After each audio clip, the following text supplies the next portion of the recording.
The word for the day is work ethic. You know, the wisdom of the ages could be put down into one sentence. There ain't no free lunch. Somebody has to pay the price. Anytime somebody gets something he didn't work for, someone else had to work for something he didn't get.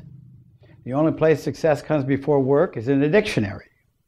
And I tell my kids that sweat on the brow, when it's accompanied by honest labor, is one of life's most glorious sights. Now, they heard work never killed anyone, but they don't want to take a chance on being the first victim. So I told my youngest once the story of the sow. One time a sow had a bunch of little pigs, and they were sucking and getting bigger and bigger. And finally one day the sow said to herself, you know, they're really starting to drain me. And I think they're going to suck as long as I let them. So the sow got up and ran away and made them fend for themselves. He said, that's a terrible story, Dad. What are you trying to say? I said, well, this cell phone bill here, this is not my bill. This is yours. He said, we're going to shut the phone off. We don't pay it. I said, well, why don't you write him out a check? He said, well, I don't have any money. I said, well, why don't you have any money? Because you've been sitting on your rear end. That's why. And he said, well, what are we going to do? I said, well, I'll tell you what. Here's $50, your last $50 from Dad. He said, well, that's not enough. I said, well, it'll give you bargaining power to keep the phone on a few more days while you figure out what to do.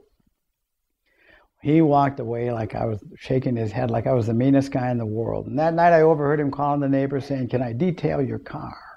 You have any work for me to do? Now, he was calling all his girlfriends on my nickel.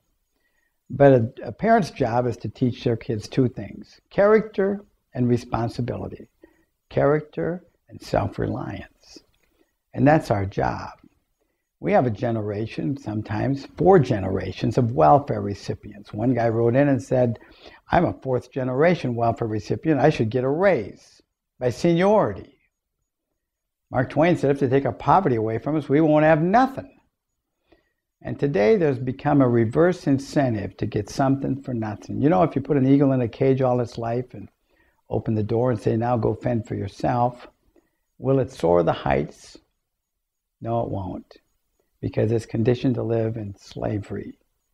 How you train an elephant? You tie a string to its leg when it's a baby elephant, tie a log chain to a big tree, and the elephant will pull and tug until eventually you put a smaller chain and a smaller tree, and as the elephant keeps growing bigger, eventually it'll get to a point where just a string around its foot tied to a little stake at a circus, when the elephant feels the tug on its foot, it will no longer even attempt to escape because it's conditioned to live in bondage. Today we have millions of Americans conditioned to live in bondage because the government has said, we'll provide for you, you don't need to work. Able-bodied people that can work, many don't want to.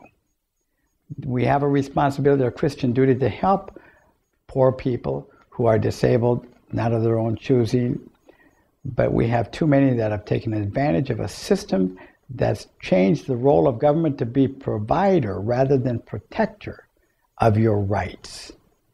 And so the work ethic, the productivity of the people, and the character are the real strength of this great nation. And that's something to think about.